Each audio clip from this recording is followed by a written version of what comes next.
for joining us. I'm Paul Wilson. And I'm Chris Emke. And this is Diesel Performance Podcast. Guys, today we have on a true Duramax legend, a true sled pull legend, and starting to be a hooker lover. A hooker lover, and starting to be a true racing franchise as well. We have on Tony and Tyler Burkhard from Dirty Hooker Diesel. Burkhards, how the hell are you guys? Awesome. Rough. Very rough. Why are you rough, Tyler? Let's just let everyone know now. What happened last night? Little too many Jager bombs last night. So you were celebrating an ODSS win and a birthday, right? Yeah. I celebrated the ODS win on Saturday, and that was rough too. Yeah, you just keep it going. It's always a celebration. Tony and Tyler, we've had you guys on before. We got to talk to you guys last year after UCC, I think, and before UCC as well. You guys had an amazing show in 2021. You guys came out and set records. You were going fast, like fast as fuck. And then came out for 2022 and starting to push that envelope even further. Can you guys tell us a little bit about your experience with UCC this year? Overall, what did you think of the competition? Well, new drag racing is going to be hard to beat Derek. Derek's just, it's nuts. It's stupid. But don't you think, yeah, it's nuts, and he's definitely setting a bar, but he has many more years in this than you guys do when it comes to the drag racing, not to mention an engine and a platform that is tried and true, and there's a lot more data. And here you are in his, right in his shadows with a platform that really isn't as tried and true. I think that says a lot about you guys in your camp and what you guys have going on. You guys are doing it. You guys are proving that the Duramax is a force to be reckoned with. Well, this being our second year, I didn't think we could use the rookie word anymore. But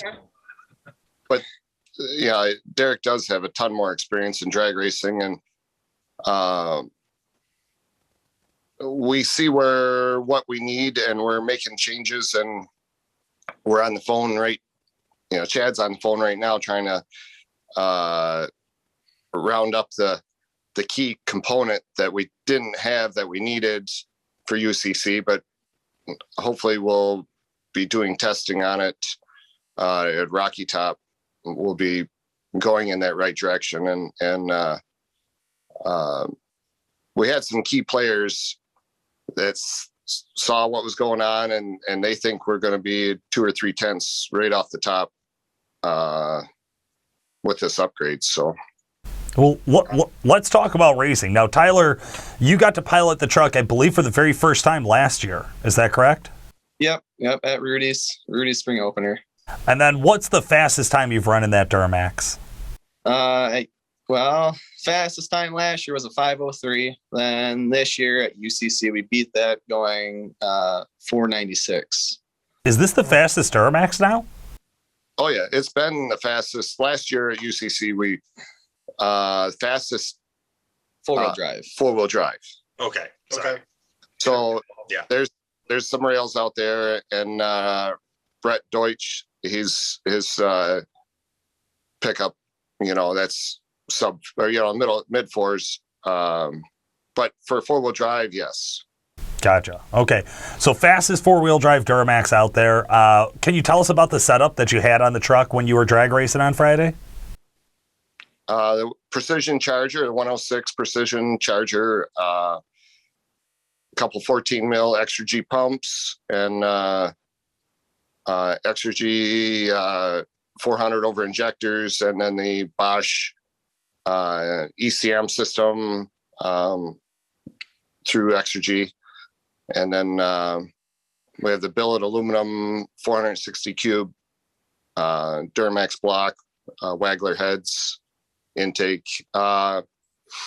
Worley did us up a intercooler, Rosler 400 transmission, and an SCS drop box for a transfer case, and 10.5 inch rear end. Housing was built by Torque. So sitting on 4 Hoosiers, and lots of nitrous supported by Nitrous Express So, in a stock front diff. and a stock, not totally stock. It does have our billet slider in it, but yeah. Now, what kind of changes and what was the preparation? What did that look like as a change from racing the ODSS stuff to the setup that you guys used for the dyno? So, of course, everything's last minute, right? Of course. So it was the Monday before. So it was like 10 days before UCC. We decided to do a compound setup, triple charger setup. Tony, that's not enough time to get it dialed in and get it prepared. Proven wrong. Right. But yeah.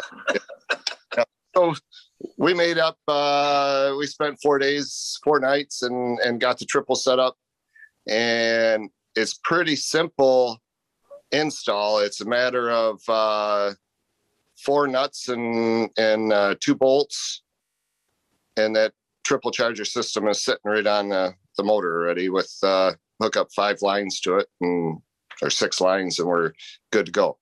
So I kind of assumed that it was a little bit more of a simplistic install because you guys had it on display on Sunday at the booth, the 2 other chargers.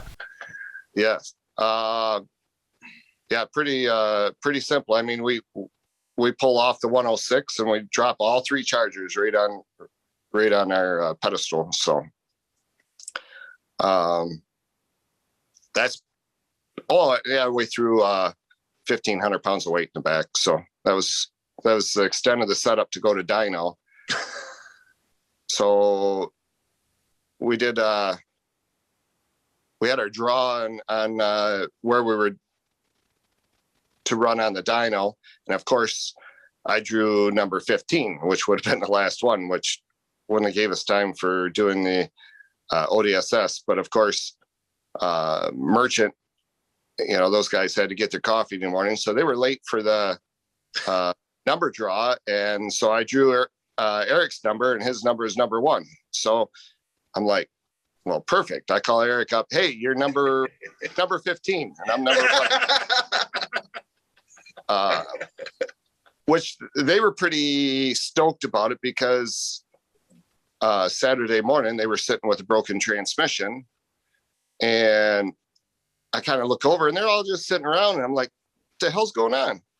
Well, we don't have a torque converter. I'm like, why didn't you fucking ask? We had torque converters there, and really, I said, you don't own anything that has a torque converter for an Allison in. I said, no, we brought Allison torque converters, don't worry. So we had to kick them in the ass, and that was a good thing. A good thing that they got the last draw on the dyno, so they were able to get the thing transmission. They went through and repaired the tranny and put a different torque converter in it. Unfortunately, the shear bolts off the torque converter on the dyno, but so we got a first draw on it, and then got it back to the tent, and we had a little incident with the tube going up to the wastegates off the up pipe, and Tyler noticed on the dyno when he was making the second run that something wasn't right. He could tell that it was something drastically was happening. Well, there's an 1 3/4 inch hole in the up pipe just blowing off. I mean, there was no wastegate there at all, and he still made the rip, and that's what was still, we have the record breaking horsepower in the dyno with the wastegate practically dangling. So now, did you guys have the truck on the dyno prior with that triple turbo setup? Did you guys have any idea of what kind of power the setup was potentially going to make? Nope. No. Why do that? I love it because, well, it's not like you guys are new to diesel performance by any stretch of the imagination, right? So you guys have been around the turbos, the tuning, the fuel systems for long enough. You had to have some sort of estimate to say, hey, this is going to be enough to be competitive. How much nitrous did you make it? Did you throw at it in that run? obviously not enough. So that's a whole nother thing that we've learned, and just comparing to our competition, and we know what Ziegler threw at it for nitrous, and he used less fuel than we did, but about 10 times more nitrous. So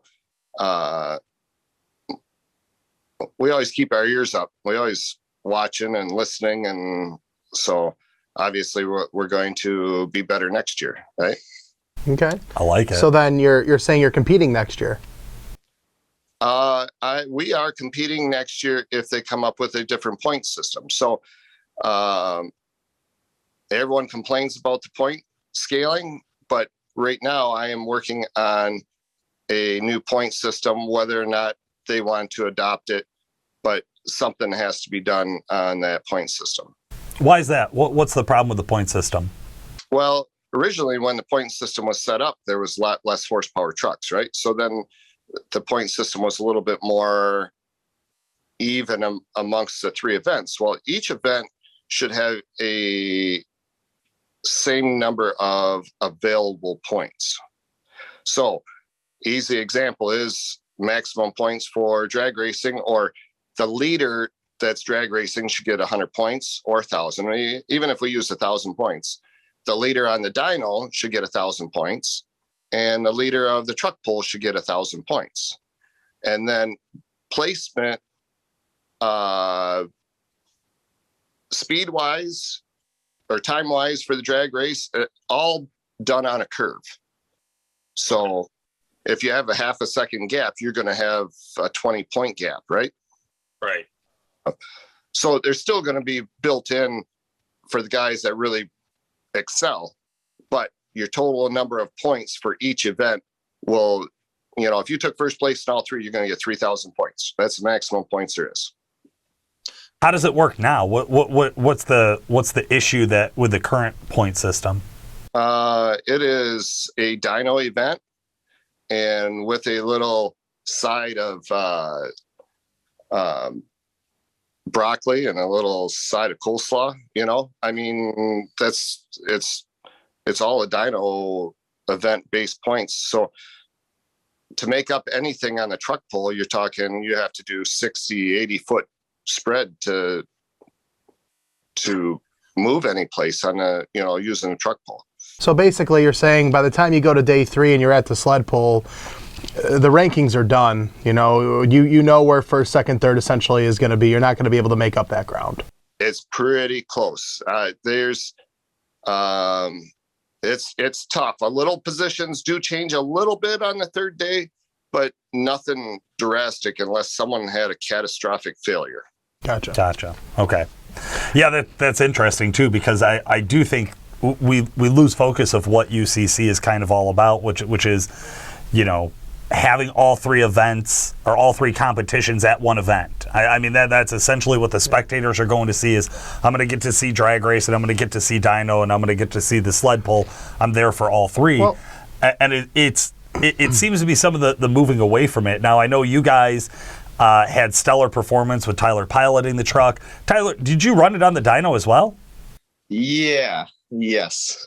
What did that feel like? Tell us about that experience. Just sketchy. Sketchy. My first attempt, it was botched. Actually, both attempts were botched attempts. Okay. The first one, I started like really high, and I was supposed to bring it down to about 3,000 RPMs. Well, the Charger started to light at like 3,600, and I couldn't bring it down fast enough, and it just took off. So as a first time on a dyno with a truck of that caliber, the day before Cody Pullman allowed me to take one of our buddies' trucks on there. Only makes like 500 horse, but kind of got me an idea of what was going to happen. So I thank him a lot for that. He went through with me like everything I needed to do on that. And then the second attempt, I was sitting there and giving it more throttle. It was just stuck at 2,800 RPMs. It was giving more throttle. And then Cody's knows where the scramble button is, and he's reaching his hand over, and he almost wanted to press it for me. And he hit that freaking scramble button. So as soon as I hit that, the truck just took off. Wow. Well, I mean, at least you have the experience in the drag racing, right? Everything's a learning curve, right? So there is a art form to driving a truck on the dyno, right? And there's been a lot of discussion about that over the years. Well, yeah, and we talk to competitors about it every year where, you know, from the spectator, it looks like it's the easiest event to pilot because you're strapped down, you're not worried about lights, it's on your call, it's on your time, it's just you, right? Like, how hard could it be to put your foot all the way to the floor and hit the nitrous button? Like, come on. But there is a lot of science behind it. What kind of test window were you shooting for with it? So we were hoping, I told 1320 it's going to be between 2,500 and 3,000, somewhere in between there. So if we didn't have that major exhaust leak, probably maybe like 100 horse more or something like that, where I could have loaded the motor down a little bit more. Yeah. Held the brakes, but. And a lot more nitrous. Yeah. We need a lot more nitrous. You have a lot of experience with dynos. What was the preferred RPM range that you wanted to see the dyno run in? I don't know if I'd say a lot of experience. I've only been on the dyno once with anything over 1,000 horsepower. So, you know, obviously the lower you get, the more torque you're going to have, right? And, you know, your torque and horsepower is supposed to cross around 5,200 RPMs. And not many people know that, right? So, but obviously down the bottom end, you're going to get all the torque, and up top, you're going to get all the horsepower. So, as the first, him on the dyno is first time he's been on to dyno something like that. And to break a record, I feel pretty good. You know, it's the first time I was testing those chargers, and it's the first time him up running it. So he wanted to run it, and I said, all right, that's fine. So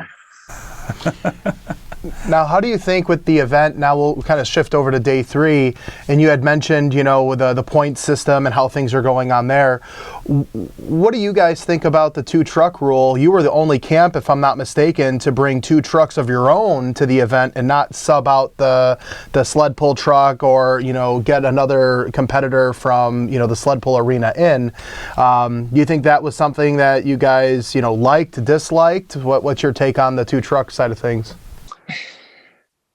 I kind of don't know if I really like it, but I really don't want to go truck pulling with our drag truck, because that pretty well fucks it up for the next 2 events to getting all the dirt out of it and the setup back to where it should be, right? So all in all, I feel UCC shouldn't be for the top 3 guys or top 5 guys, because I kind of, in my heart, I'm like, man, it almost needs to be, you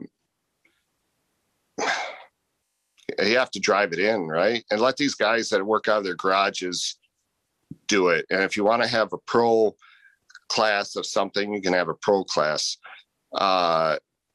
It really, there's a few guys now, like Derek, he had his hands on most of the truck that pulled for him. Eric Merchant, I mean, it's the same truck, right? Turbo Tom, Chris Patterson. Yeah, there's a few guys that had the same truck, and I know it's a lot more work, and that's, you know, it's almost like that competition is almost more for them now, right? Did Levon ruin this event by setting the bar early on about tearing a truck down completely to its frame and rebuilding it each night? Is that kind of pushed out what the possibility is for somebody who does have a dedicated drag truck? Like you said, nobody's ever wanted to sled pull their drag truck. Guys like Wade Minter have been doing this every year. We've had the event. You know, he's gotten up into like maybe 5th place and things like that. I think Buheider as well is kind of always right in that range where these guys have, yes, it is a dedicated drag truck and they're kind of forced to go sled pull it. You know what I mean? But they don't want to. That's for sure. You could, you know, I wouldn't be offended if it was there's a lot of chatter on in Messenger with the group, right? The UCC group guys on what the third competition could be. They could call in PPL and have PPL do a professional pull for spectators to watch and not have to deal with UCC trucks, which I don't know. There's just so many ideas floating around out there, right? And I told myself, all right, well, for a third event, then let's make it a wet t-shirt contest, whatever, Total DHD response. What's the difference though? If you're just going to go hire guns in to do the truck pull to compete, that's not really that team, right? Why not let tilt bodies in? That was my. But then what's the difference? I feel like at that point, then you have ODSS. We talked about this the other day. You have ODSS for the drag racing. You have PPL. You have something come in for the sled pulling. You have the best of both worlds there. The big names like the Dirty Hookers, the Fire Punks, they're there to compete. Maybe just not on the UCC stage. And then you leave UCC for a truck where I wouldn't consider Chris Patterson's truck a drag truck, and I wouldn't consider Chris Patterson's truck a sled pull truck. Chris Patterson's truck, in my opinion, is a dyno truck, and he can easily switch it up to do certain things where, like you guys, you have a dedicated drag truck. Derek Rose, a dedicated drag truck. So to convert that over, to me, just seems, I don't want to say impractical, but it's a lot more work than needed and a lot more stress. Let me ask this. How many ODSS events are there in a season? 6. If there were 6 UCC events instead of just one, would you build your truck differently to compete at UCC if you had to use one truck in all 3 events at all 6? Yeah, definitely. I mean, we have it set up for UCC, but drag racing is a lot more, it's a lot nicer. I'm gonna say that. But that's the point. I've had this. Go ahead. We've seen a lot of this where, we had Levon on the other day, right? And Levon built the regular cab initially for UCC. It was a UCC truck. That's what it was deemed as, right? And then as it progressed, it became, a Pro Street truck. He was using it for that. So there's this evolving door of, okay, what's the next window? What's the next window? You're not getting a lot of guys that are wanting to build a truck specifically for one event one time a year. Those trucks are going to evolve into more. So, as the UCC promoters are looking at what's that next step, they don't want to lose on the big shops. They don't want to lose on the big names. They want to see this event grow, and they want to be able to promote it bigger and better than the year before. I think that's myself. I mean, you speak on this behalf, but what happens with the guys that were doing this years ago, like the industrials and stuff like that, where you don't see them at these events anymore? No. It's tough, and I think you guys are running into that as well. Now, like Chris had mentioned, though, is you guys were able to bring 2 of your own trucks, 2 trucks that are very well known. Is it Last Minute Hooker and Cheap Hooker? Yes. Yeah. Yep. 2 of my favorite trucks out in the field every time. Now, Tony, you did the sled pull, if I remember correctly. Yes. So you're not ready to turn the reins over that yet to Tyler. You're like, listen, little kid. I still play in the dirt. He doesn't give a shit about truck pulling. Does that break your heart? Is that like the biggest father disappointment where you're like, everything was built around this? No, that doesn't bother me at all. That's at least I can do something yet, right? They didn't. If I turned over the truck pulling to Tyler, well, then they just throw the dirt on top of me, right? I mean, our Last Minute Hooker is still all set up, and it was built just for UCC. Right. And it still is. I still have everything, but I'm right on the edge of throwing some stuff up for sale, right? If there was 6 UCC events, boy, there's going to have to be a lot more money in the game, and there would have to be some changes on the truck pulling. Would we give up the ODSS? The UCC is so much stress and strain if you were to do that 6 times a year. I couldn't imagine. But you probably wouldn't get any participants if you did it 6 times a year. Yeah.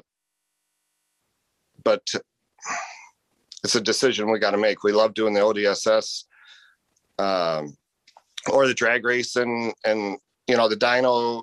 Well, UCC is fine. We know that it's going to be tough to beat Ziegler's number, right? Well, let's talk a little bit about that. Patterson came in on a dyno that probably, we'll just say very politely, has been questionable on its results. Hit 3,000 early or late last year. There was a lot of chatter for the entire winter, the entire spring coming up about who believes and who buys into that 3,000 horsepower number. Regardless, it was a phenomenal number back then at All Truck Challenge. No question. It was a lot of... The exact number from dyno to dyno is always variable. Hey, we'll let it go. We'll let it see what happens. Then we come in. Everybody's kind of watching for Patterson. Everybody knows that D Rose has been, we'll say vocal. We'll say politely vocal about that number and about what that means and about what that's going to mean at UCC. I know other people like Milliken and some of the other staples in the industry who are really They were a little professionals at riling people up. They had a lot of opinions on it too. Well, then we came in and all of a sudden, like, I don't want to say we ever forgot about Ziegler because we all know that he's like kind of a part of that fire punk camp and he was the reigning champion. I mean, there's nothing you could take away from that. Right. I did not expect to see 3,300 horsepower. Is that something that surprised you guys? Because I know he was last, right? He was the last one on the dyno. Yes. Fire punk. I talked to Lynn and Levon all the time, right? Sure. And that's why we were late. I was late getting a hold of you because I was on the phone with Lynn. Those guys are so helpful. They're always, man, I was disappointed to hear that they're not going to be racing the S10, but they're still going to be at all the ODSS events, right? So we always have our ears open to their input and cherish their input, and it's awesome. Those guys are awesome. So knowing that Levon didn't let out all the secrets of what they found on the dyno till after the dyno event happened, right? But when he ran that thing on the dyno at his shop, we knew they figured out something, and it was a little scary. Seeing that and seeing Derek on the dyno is what made me finally put the triples on, right? So, because I'd been taking a spoon to a gunfight, and so I mean we upped it to a knife now, anyways. So, yeah, we're learning. We're still back. We're still rookies, second year rookies, but. You know, we'll get things. We'll learn from our mistakes and learn from other people. Sure. Second year rookies with the fastest 4-wheel drive Duramax and the highest horsepower at Duramax is seen on a chassis dyno. Yeah, that type of rookie. Beating out some seasoned dyno guys on this list, you know, Duramaxes to say the least. There's someone else that talks about making and breaking records and seems the only thing that runs is his mouth, but we put some numbers up, right? So well, what does the rest of the year look like? You guys got 5 more ODSS events? This was the second one of the year, right? Yeah, I think there's 4 more. Rocky Top's the next one, July 30th. I think there's only 5. I think they dropped it down to 5. They had 7 last year. Okay. And I think we go to Rocky Top, then to Wagler's for Shides, and then Rudy's to end it. Oh, okay. Copy. All right. What's the plan? What are you going to do different at Rocky Top than what you did at UCC? We have this thing that connects the motor to the transmission that we're going to change. So Nice. This is the most vague description you could possibly give there. I like it. Okay. Yeah. Yeah. We're going to swap out the converter because we've been struggling with that. We struggled with hooking up last year, and that was a stupid rookie overlooked mistake. And I don't know if you've paid attention or seen any of the videos. I mean, the thing's been shooting down the track perfectly straight this year, right? So we were fighting multiple things not that bad though, but we were still fighting some things last year. And we have it going straight now. But we got to get that converter to couple better. So we actually had to switch manufacturers on the converter because this other converter, Neil Chance, is, we're working with them currently here the past 2 days, and we're going to get going in the right direction. And some big heads out there think that we're going to get 2-3 tenths right away. So. I mean, 2-3 tenths right away is getting you right in the wheelhouse of where D Rose is. Yeah. Yeah. That's some serious. When you're talking for a second pass. If it works out, yes. But until it happens, right. It's all hearsay, right? 2-3 tenths at that time is quite a big jump. So it is. Tyler, what's your goal for the year? What would you like to see to say I've accomplished this by the end of the season? Just beat Derek, honestly. Just whoop Derek's ass. That's my goal. Man, I like that you're talking a little bit of shit. Finally, we get someone. Well, what's funny is if you sat Tyler and Derek next to each other, they would look to be the same age. So, well, Derek be a little shorter though. Yeah, I love the camaraderie. I love that this is one of those industries where, like, hey, you're going to poke at the guy next to you, and you definitely got a hair up your ass to get after him. But at the end of the day, hey, we're all diesel guys. We're all going to the same events. It's all in fun. Derek and his family, they'll camp out at my house. We have fun with them. We get along great, but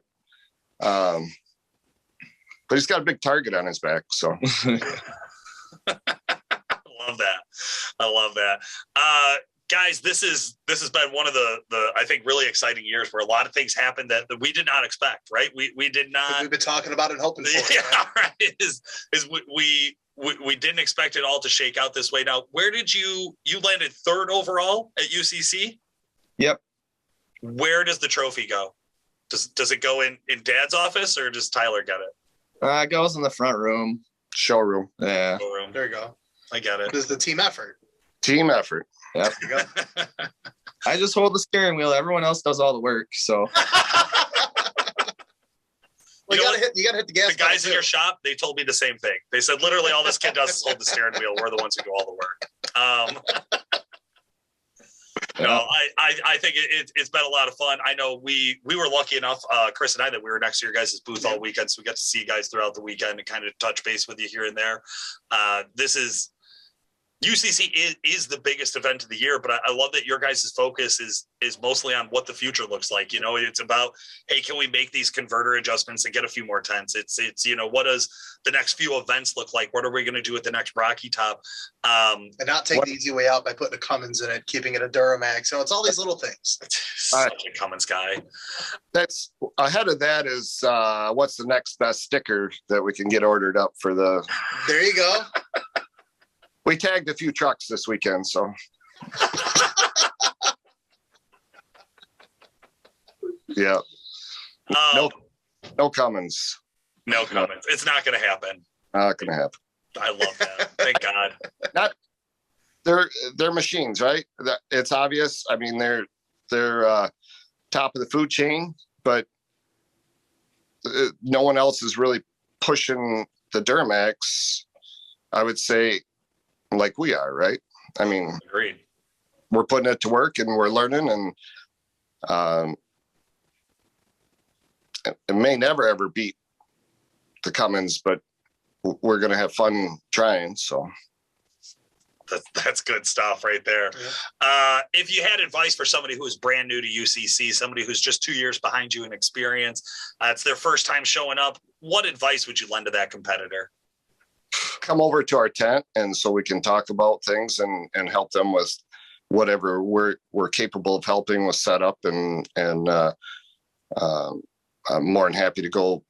But that doesn't mean that's going to be the best. My setup's going to be the best setup. Right.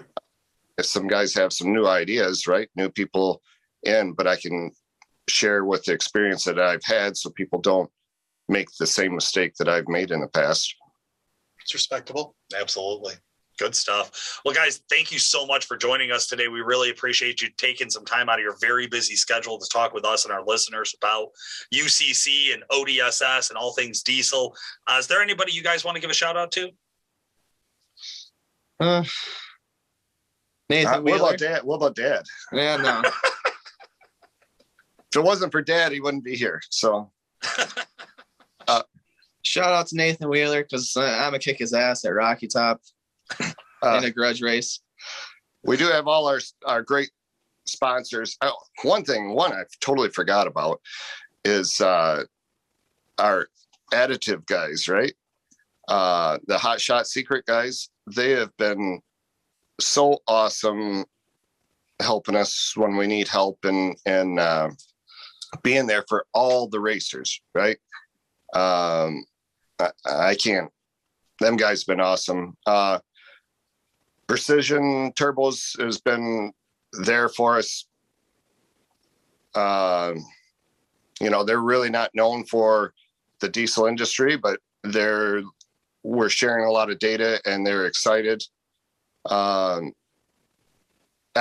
has been, their support and their products and their heart to have good quality stuff, not just knocking out numbers.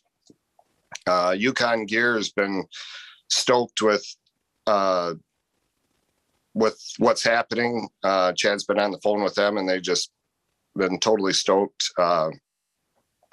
So much talk about axles won't handle that kind of horsepower. Well, we just showed you what the axles will do on the dyno, right? If you got more horse than that, well, then maybe you might need something else, right?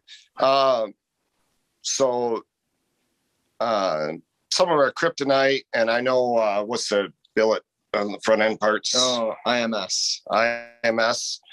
We have some prototype parts on our truck from them, and they've been awesome and getting us those parts, and we hope to move some more parts for them. Wagler, whenever we're down and needs rush job on some parts or whatever, those guys have been busting ass to get whatever done.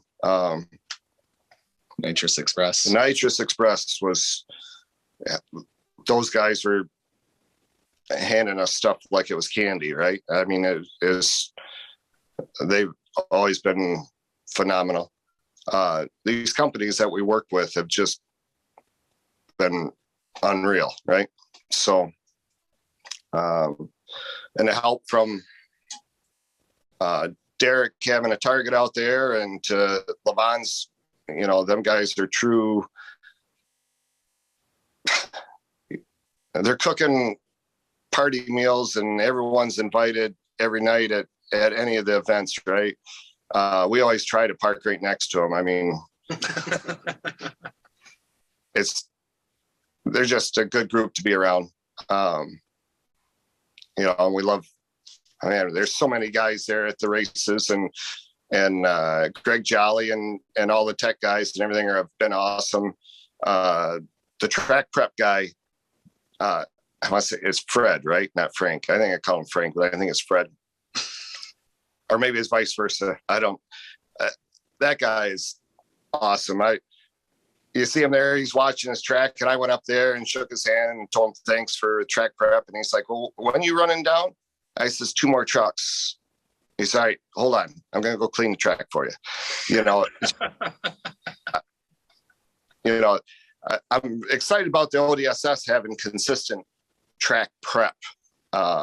One guy, and he's the best guy out there, because every time we go to an event and you have a different track prep, it always made it like 3 times the amount of work to get the truck set up to work on that track, right? So you never question how the track's been prepped when he's there. So that's been awesome. These facilities really bump it up. Wagler's track is enjoyable to go race at, and we always love Indy, and all of them are awesome places. I don't know. The guys do great. So, all right. And then you guys, the fun news and the heckling and yeah, you guys are awesome too. Well, thank you so much for that, Tony, Tyler. We really do appreciate you guys coming on the show and talking with us. It's always a blast when we get to hear from the Burkhards. Listeners, viewers, stick around. We'll have a little bit more Diesel Performance podcast coming at you in just a moment. Thanks for joining us today, guys. This has been Paul Wilson And Chris Emke. Make sure to like and subscribe, and we'll talk to you again soon.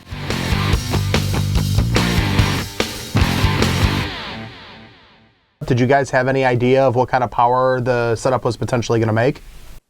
Nope. No. Why do that?